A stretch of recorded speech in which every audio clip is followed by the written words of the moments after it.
আচ্ছা, এই ভিডিওতে আমরা সলভ করার চেষ্টা করব কুয়েট 18-19 সালের ম্যাথের কোশ্চেন নাম্বার কত থেকে কত পর্যন্ত, 86 থেকে 90 পর্যন্ত। ওকে, তো এর আগে মেইনলি একটা দুইটা করে দেওয়ার চেষ্টা করতাম, এখন আমরা 4-5টা করে দেওয়ার চেষ্টা করব, কারণ তোমাদের যে সামনে যে গুচ্ছ পরীক্ষাটা হবে বা তুমি যে গুচ্ছ ইঞ্জিনিয়ারিং ফেস করবে, ওখানে কিন্তু তোমার কুয়েট, রুয়েট, চুয়েট, ফার্স্ট মানে এই প্রশ্নগুলো সলভ করার কিন্তু বিকল্প নাই, গোটা এক্সেপ্ট প্রশ্ন ব্যাংক সহ। মানে এই প্রশ্ন ব্যাংকগুলো তুমি যত বেশি সলভ করবা, তোমার কিন্তু পরীক্ষা নিয়ে তত আইডিয়া হবে, বা তুমি পরীক্ষা কিভাবে ফেস করবা, ওই সিচুয়েশনে কি রকম ভাবে প্রশ্ন সলভ করবা, ওগুলো কিন্তু তোমার অভিজ্ঞতা হবে। ঠিক আছে?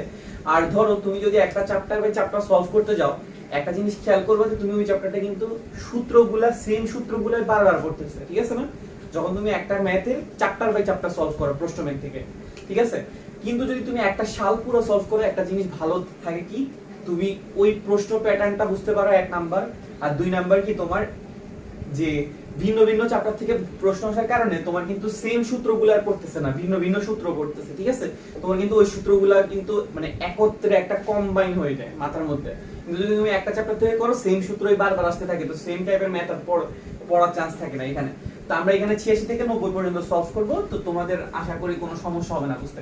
আচ্ছা, আমাকে এখানে 86 নাম্বার প্রশ্নে কি বলা হয়েছে, 39.2 মিটার উঁচু একটা চূড়া থেকে 19.4 মিটার পার সেকেন্ড বেগে এবং 30 ডিগ্রি উন্নতি কোণে একটা বলকে কি করা হয়েছে, ছুড়ে দেওয়া হয়েছে। ওকে, আচ্ছা, তোমাকে বলা হয়েছে কি, বলটার স্তম্ভের পাদদেশ থেকে কতটুকু দূরে পড়বে। ওকে, আচ্ছা, তো তোমাকে এখানে কি কি দেওয়া আছে, তোমাকে বলা হয়েছে কি, এত মিটার উঁচু একটা চূড়া, আমরা একটা চূড়া কি, এটা হচ্ছে ধরো আমাদের চূড়া, আর চূড়াটার উচ্চতা কত দেওয়া আছে, আমাকে উচ্চতাটা দেওয়া আছে 39.2 মিটার। ওকে, আচ্ছা, বললো যে চূড়া থেকে এত মিটার পার সেকেন্ড বেগে এবং এত ডিগ্রি উন্নতি কোণে, তো তোমাকে বলছে চূড়াটা থেকে আমি একটা বস্তুকে কি করছি, ফালাইছি বা নিক্ষেপ করছি কত ডিগ্রি কোণে, 30 ডিগ্রি কোণে, আর কত বেগে নিক্ষেপ করছি বলা হয়েছে 19.4 মিটার পার সেকেন্ড বেগ। ওকে, আচ্ছা, ভালো কথা।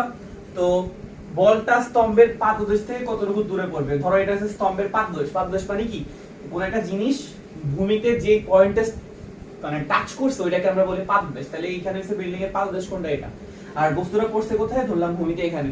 তোমাকে বলছে পাদদেশ থেকে কতটুকু দূরে ভূমিতে পড়বে। ওকে, আচ্ছা, তো তুমি এটা কিভাবে বের করতে পারো, তোমাকে এখানে কি কি দেওয়া আছে, দেখো তো উচ্চতা দেওয়া আছে। উচ্চতা দেওয়া মানে কি, আমরা জানি যে আনুভূমিক দূরত্বটাকে আমরা কি দিয়ে প্রকাশ করি, x, আর উলম্ব উচ্চতাটাকে আমরা কি দিয়ে প্রকাশ করি, y। আদি বেগ যেটা ছিল এটাকে আমরা কি দিই, v দেই, কোন জায়গায় v নট দেয়, কোন জায়গায় u দেয়, কোনো সমস্যা নাই। আর যেই কোণে মারছে ওইটা তো আমাদের কি, থিটা। ঠিক আছে?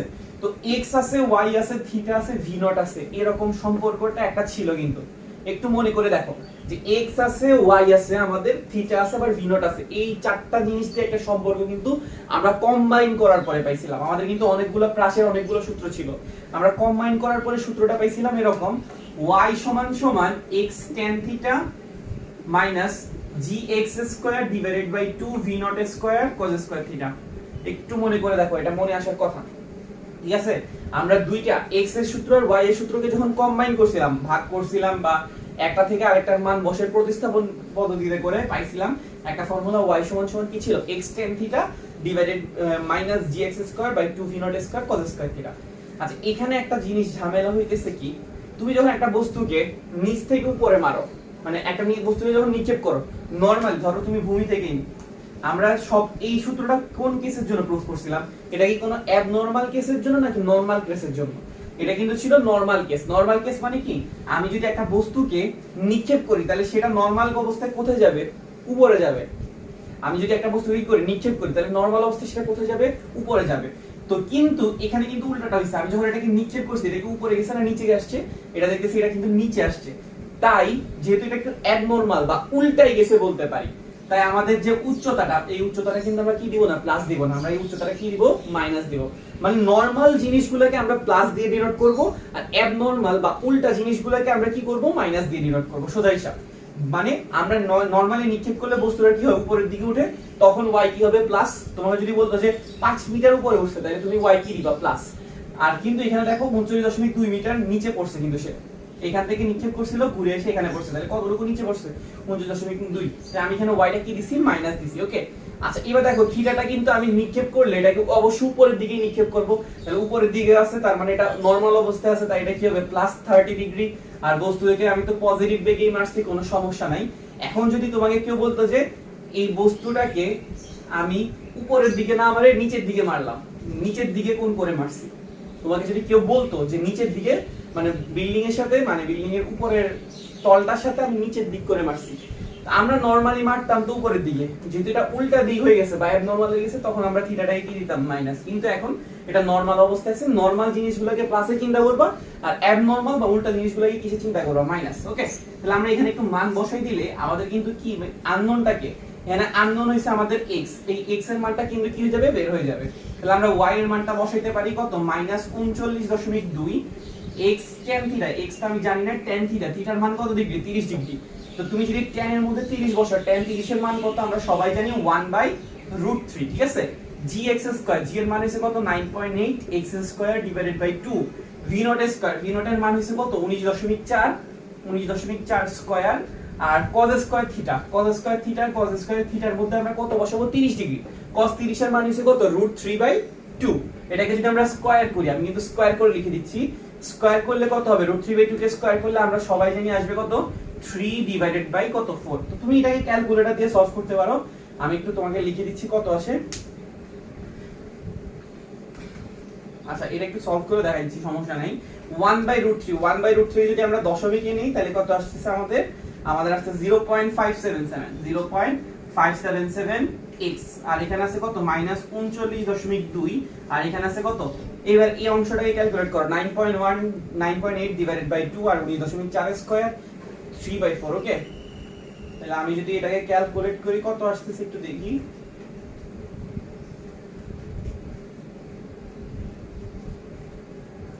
এটাকে ক্যালকুলেট করলে আসছে 0.017 x স্কয়ার। ওকে, আচ্ছা দেখো এখানে একটা কিসের সমীকরণ, x এর একটা দ্বিঘাতের সমীকরণ। তো দ্বিঘাতের সমীকরণ আমরা সলভ করতে খুব সহজ জানি যে ax square plus bx plus c, এটা সলভ করার উপায় কি, আমরা আমাদের ক্যালকুলেটরে মধ্যে যাব, 5 এ যাব, 3 এ যাব, ঠিক আছে। তো এখানে আমরা প্রথমে সবগুলোকে একই পাশে নিয়ে আসব, একই পাশে যদি আনি তাহলে এটা কি যাবে 0.17 x স্কয়ারটা এখানে মাইনাস ছিল, এটাকে এই পাশে নিয়ে আসলে কি যাবে প্লাস, আর 0.577 x টা কি হয়ে যাবে মাইনাস, আর -39.2 ইজ ইকুয়াল টু কত 0। তো এটাকে সলভ করার উপায় কি, আমাদের প্রথমে mod 5 3 চাপার পরে ax স্কয়ার, এখানে a এর মানটা হইছে কত 0.17, এটাকে চাপবো, তারপরে হইছে কি 0.17, তারপরে হইছে কি b এর সহগটা মানে x এর সহগ, ঠিক আছে, তাহলে -0.577 আর পরে হইছে কি ধ্রুবকটা কত -39.2। ওকে, তাহলে এটাকে সলভ করলে আমাদের x এর মান আসতেছে কত, আমাদের x এর মান আসতেছে সলভ করলে আসতেছে 66.96, আর আরেকটা মান আসতেছে -33.72। আমি এটা নিচে লিখলাম না, এখানে লিখি -33.72। এই মাইনাসটা কখনো আসা সম্ভব না, কারণ আমাদের যে আনুভূমিক দূরত্ব এটা কখনোই কি হবে না, নেগেটিভ হবে না। তাহলে आंसरটা হইছে কত 66.96, যেটা আমাদের অপশনে মেবি 67 দিয়ে আছে, ঠিক আছে। তাহলে আমাদের आंसरটা হইছে কত 67, ঠিক আছে। তো আশা করি আমরা বুঝতে পারছি, খুব সোজা একটা জিনিস, এটা নিয়ে আশা করি কারো কোনো সমস্যা হবে না। আর আমাদের তো হাতে ক্যালকুলেটর আছেই, কোনো সমস্যা নেই ইঞ্জিনিয়ারিং ভার্সিটিটাতে, মানে ইঞ্জিনিয়ারিং তুমি যে গুচ্ছটা দিবা ওইখানে কিন্তু ক্যালকুলেটর থাকবে মোটামুটি শিওর বলা যায়। ওকে, আচ্ছা তো তাহলে এখন আমাদের 86 নিয়ে কোনো সমস্যা নেই। 87 তে কি বলা হয়েছে 10 থেকে 30 পর্যন্ত একটা সংখ্যা নিলে, আচ্ছা এরপর আমাকে 87 নাম্বার প্রশ্নে কি বলা হয়েছে একটু চেক করে দেখি, যে 10 থেকে 30 পর্যন্ত একটা সংখ্যা নিলে মৌলিক অথবা 5 দ্বারা বিভাজ্য হওয়ার সম্ভাবনা কত, ঠিক আছে। তাহলে আমরা কি করব, 10 থেকে 30 পর্যন্ত একটা সংখ্যা, যে কোনো একটা সংখ্যা নিব, এটা কি হওয়ার চান্স কত, মৌলিক অথবা 5 দ্বারা বিভাজ্য হওয়ার সম্ভাবনা কত। তা আমরা সম্ভাবনা বের করার একদম বেসিক একটা ফর্মুলা খুব ছোট থাকতে থেকে শিখে আসছি, যে কি সম্ভাবনা, যেটাকে আমরা p দিয়ে প্রকাশ করি, এটা বের করার ফর্মুলা ছিল কি অনুকূল ফলাফল ডিভাইডেড বাই কি হবে মোট ফলাফল, ঠিক আছে। তাহলে আমরা কি করব, সম্ভাবনা বের করার ফর্মুলাটা কি অনুকূল ফলাফল ডিভাইডেড বাই মোট ফলাফল, অনুকূল সম্ভাবনাকে বা অনুকূল ফলাফলগুলোকে আমরা কি করব মোট ফলাফল দিয়ে ভাগ করব। তা আমাদের এখানে 10 থেকে 30 পর্যন্ত কয়টা সংখ্যা আছে প্রথমে এটা জানা লাগবে, 10 থেকে কত পর্যন্ত 30 পর্যন্ত কয়টা সংখ্যা আছে এটা জানা লাগবে। তুমি কি পরীক্ষার হলে বসে বসে গুনবা না, তুমি একটা জিনিস চিন্তা করো 2 থেকে 5 পর্যন্ত কয়টা সংখ্যা আছে, তুমি একটু চিন্তা করো। তোমাকে যদি কেউ জিজ্ঞেস করে 2 থেকে 5 পর্যন্ত কয়টা সংখ্যা, এটা কেমনে আসছে, তুমি গুনে দেখো তো কত 2 3 4 5, কয়টা আসছে 4টা। এই 4টা কেমনে আসছে, তুমি দেখো 5 থেকে যদি তুমি 2 বিয়োগ করো কত আসে 3, তার মানে বিয়োগ ফলের সাথে আবার এটা কত যোগ করা লাগে 1, মানে একটা সংখ্যা থেকে আরেকটা সংখ্যা পর্যন্ত কয়টা সংখ্যা আছে এটা যদি আমরা বের করতে যাই তাহলে আমাদের কি করা লাগবে বিয়োগ ফলের সাথে 1 যোগ করা লাগবে। তো আমরা এখানে কত থেকে কত বের করতেছি 10 থেকে 30 পর্যন্ত কয়টা সংখ্যা আছে এটা বের করতেছি, তাহলে 10 থেকে 30 পর্যন্ত বিয়োগফলটা বের করতে হবে। মানে 10 থেকে 30 এর বিয়োগফল কত আসে আমরা সবাই জানি 20, 10 থেকে 30 পর্যন্ত বিয়োগ করলে আমাদের কত আসতেছে 20, আর তার সাথে কত যোগ করবে 1 যোগ করব, তাহলে আমাদের কত আসতেছে 21, ঠিক আছে। তাহলে 10 থেকে 30 পর্যন্ত কয়টা সংখ্যা 21টা সংখ্যা, তাহলে আমাদের মোট ফলাফল চলে আসলো কত 21। আচ্ছা এবার হইছে আমাদের কি বের করতে হবে অনুকূল ফলাফল। অনুকূল ফলাফলটা কেমনে কত কত হবে এটা কেমনে বুঝবো, আমাদেরকে যে কন্ডিশনগুলো দেওয়া আছে কন্ডিশনগুলো কি কি, একটা বলছে মৌলিক আর একটা বলছে কি 5 দ্বারা বিভাজ্য। তো 10 থেকে 30 পর্যন্ত আমাদের মৌলিক কি কি সংখ্যা আছে একটু দেখো তো।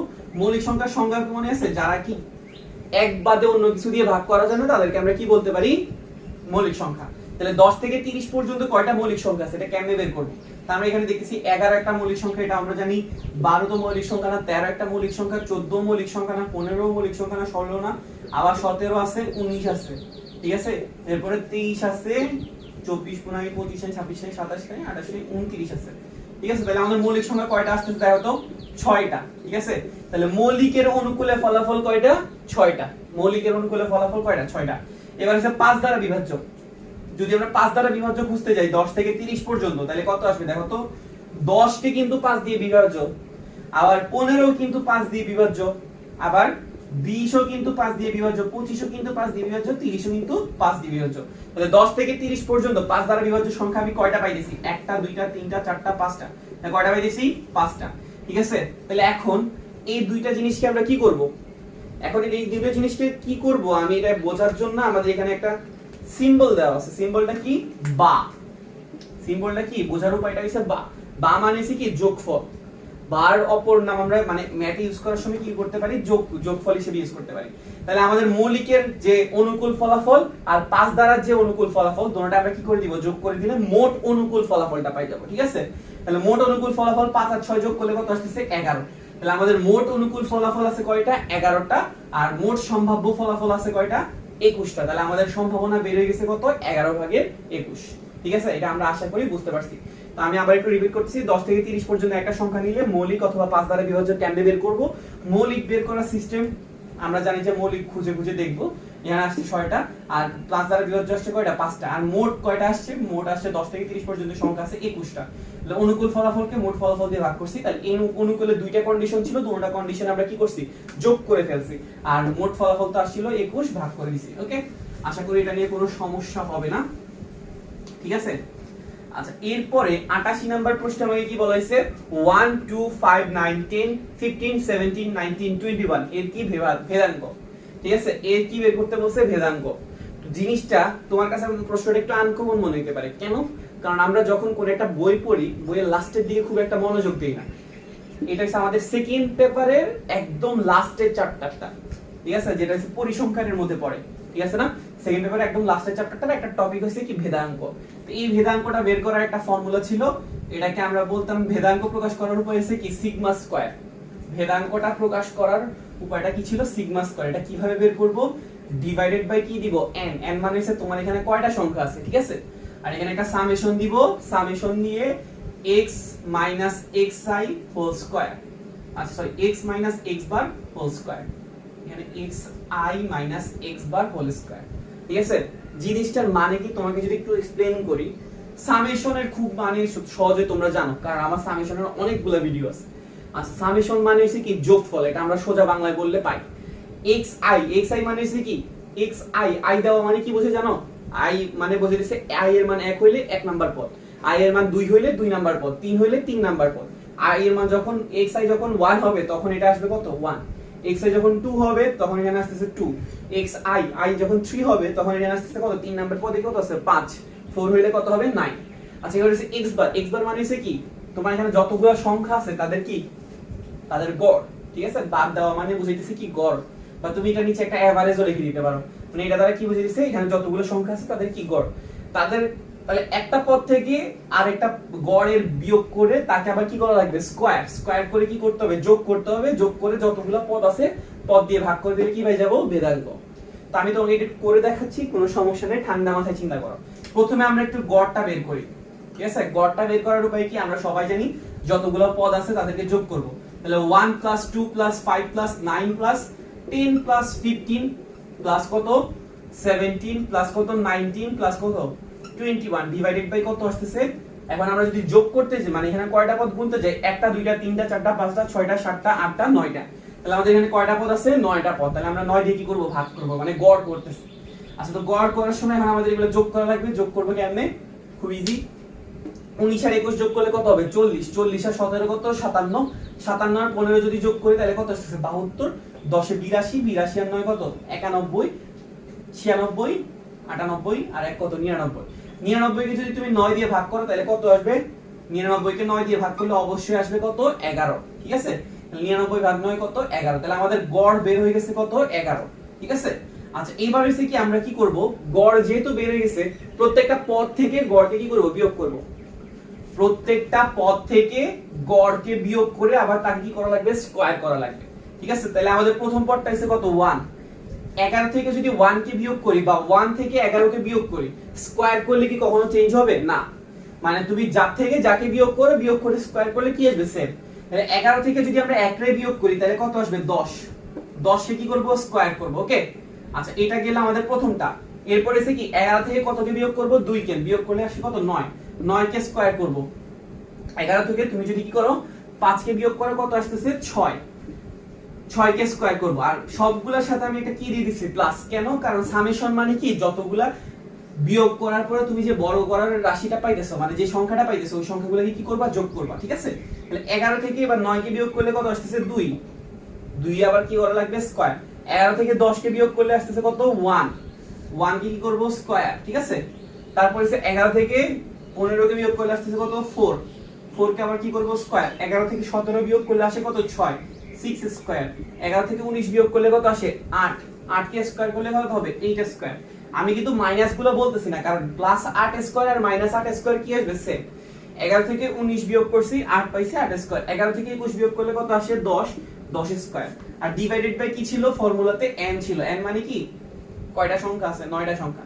ঠিক আছে? তো তুমি এটা করার জন্য ক্যালকুলেটরের হেল্প নিতে পারো। 10 স্কয়ার যোগ 9 স্কয়ার যোগ 6 স্কয়ার যোগ 2 স্কয়ার, তারপরে যোগ 1 স্কয়ার যোগ 4 স্কয়ার যোগ 6 স্কয়ার যোগ 8 স্কয়ার যোগ কত? 10 স্কয়ার। স্কয়ার করে আমরা কি করব? 9 দিয়ে ভাগ করে দিব।